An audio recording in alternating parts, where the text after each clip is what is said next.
হয় মা। বিনোদ, তাই আমি আলু সেদ্ধ ভাত ছাড়া কিছুই খাই না, এতেই আমি তৃপ্ত। ঠিক আছে বাবা, কিন্তু একটু ঘি দুধ এসব তো খেতে পারিস। ওসব খেয়ে কি লাভ মা? আমার ভেতর যে শক্তি আছে, ওসব খেলে ভেতরের শক্তি যে নাশ হয়ে যাবে মা। বেশি দুধ আগুনে জাল দিলে সে যে উথলে ওঠে, আর তাতে পড়ে গিয়ে নষ্ট হয়ে যায়।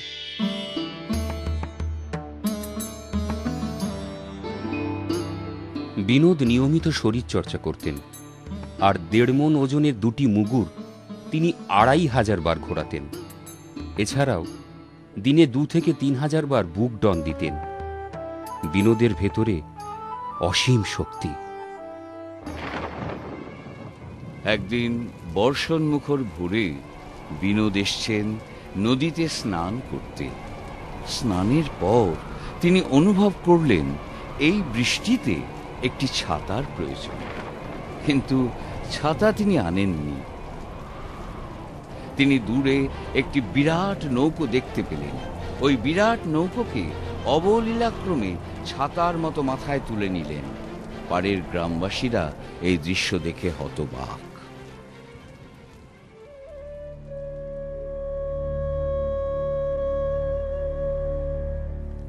বাজিতপুর গ্রামের এক মুসলমান পালোয়ান হিন্দু মুসলমান সকলের ওপর অত্যাচার করত। একদিন হাটের মাঝে বিনোদ তার মুখোমুখি হয়। তাকে জিজ্ঞাসা করে, এই যে পালোয়ান ভাই, তুমি গ্রামের সবার উপর অত্যাচার করো কেন? আমি অত্যাচার করি তাতে তোর কিরে পুচকে ছেলে? আমার গায়ে জোর আছে, আমি যা ইচ্ছে তাই করব। না, সেটা তুমি করতে পারবে না। নিরীহ মানুষের উপর অত্যাচার করা পাপ। আমার হাতেই আজ তোমার সেই পাপের শাস্তি হবে।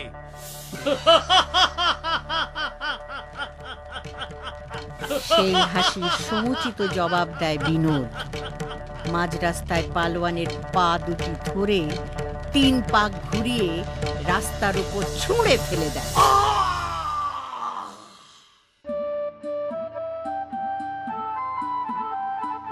শৈশব থেকে বিনোদ যুবকে উত্তীর্ণ হলে জীবনের অন্তর্দৃষ্টিকে অবলোকন করবার জন্য যোগাভ্যাস করতে থাকেন। একদিন যোগ অভ্যাসকালে হঠাৎ নাক মুখ দিয়ে রক্ত বের হতে থাকে। সকলেই হতবাক। বাবা বিনোদকে সুস্থ করবার জন্য ডাক্তার আনতে ব্যস্ত হয়ে পড়েন। বিনোদ বলে ওঠেন, না, ডাক্তার বুদ্ধির কোনো প্রয়োজন নেই। তোমরা ভুল করছো। যে রক্তক্ষরণ আমার দেহ থেকে হচ্ছে, আমার স্থূল দেহে এই রক্তের প্রয়োজন নেই। আমি জানি বিপরীত যোগাভ্যাসের দ্বারাই এই রক্ত আপনা হতেই বন্ধ হয়ে যাবে। একদিন যুবক বিনোদ হেডমাস্টার শ্রী বীরেন্দ্রলাল ভট্টাচার্যের কাছে গৃহত্যাগী হয়ে সন্ন্যাসী হবার ইচ্ছা প্রকাশ করেন। শ্রী বীরেন্দ্রলাল তাঁকে বলেন, গৃহত্যাগ করে সন্ন্যাসী হতে চাইছো কেন?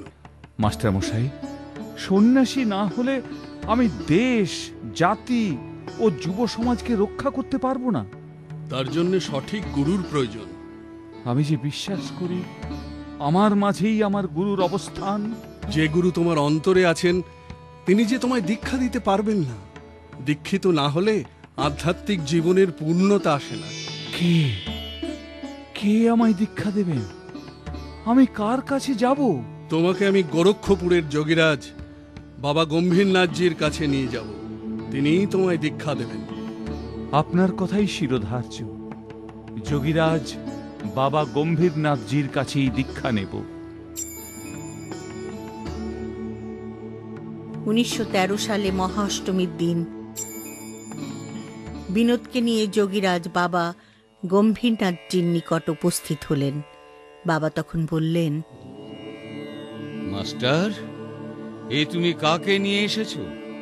এর যে সব সাধনা হয়ে আছে। 1913 সালের অক্টোবর মাসের বিজয়ের পরের দিন ব্রহ্মচারী বিনোদ নাথ সম্প্রদায়ের গুরু যোগীরাজ বাবা গম্ভীরনাথজির নিকট দীক্ষা গ্রহণ করেন।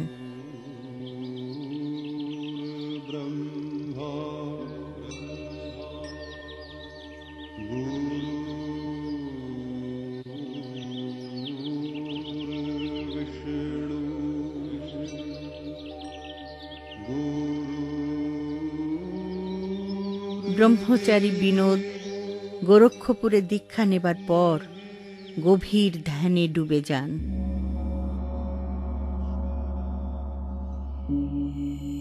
বলো হরি, বলো হরি, বলো হরি, বলো হরি, বলো হরি, বলো হরি, বলো হরি, বলো হরি, বলো হরি। কিশোর বিনোদ প্রায়শই ছোট ভাই ভোলাকে সঙ্গে নিয়ে সারা রাত্রি শ্মশানে এসে ধ্যান করতেন।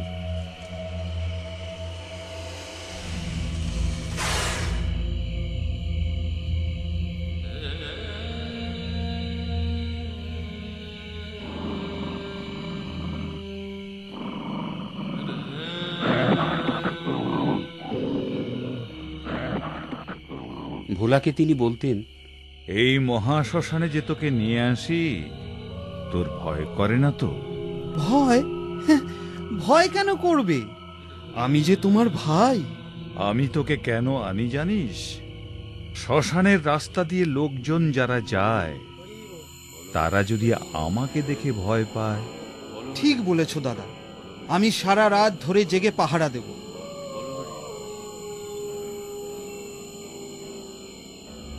গভীর জঙ্গল।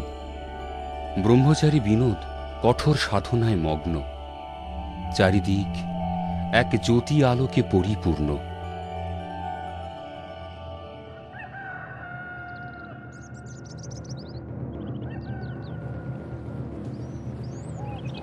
ব্রহ্মচারী বিনোদ বাজিতপুর শ্মশানের ওপারে গভীর জঙ্গলে ধ্যান ও নিমগ্ন।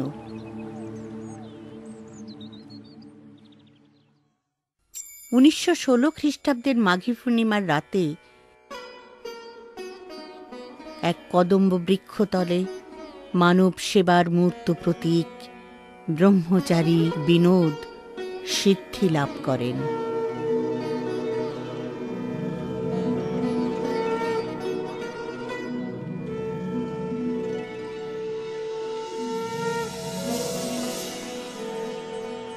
সিদ্ধিলাভের পর তাঁর শ্রীমুখের প্রথম বাণী এ যুগের আকাঙ্ক্ষিত কি?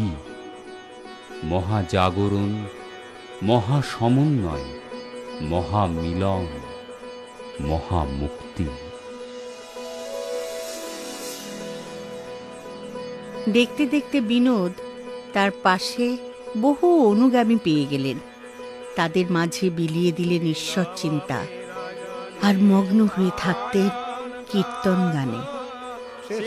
বসন্ত পুনরায়ত কাল ক্রীড়তি গচ্ছায়ু তদপি নমুঞ্চ দেশাবায়ু ভজ গোবিন্দম ভজ গোবিন্দম ভজ গোবিন্দম মূঢ়মতে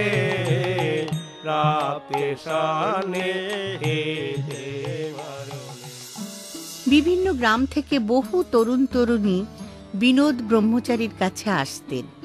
বিনোদ তাদের জিজ্ঞাসা করতেন, কি ব্যাপার, তোমরা সবাই আজ আমার কাছে সমবেত হয়েছ কেন?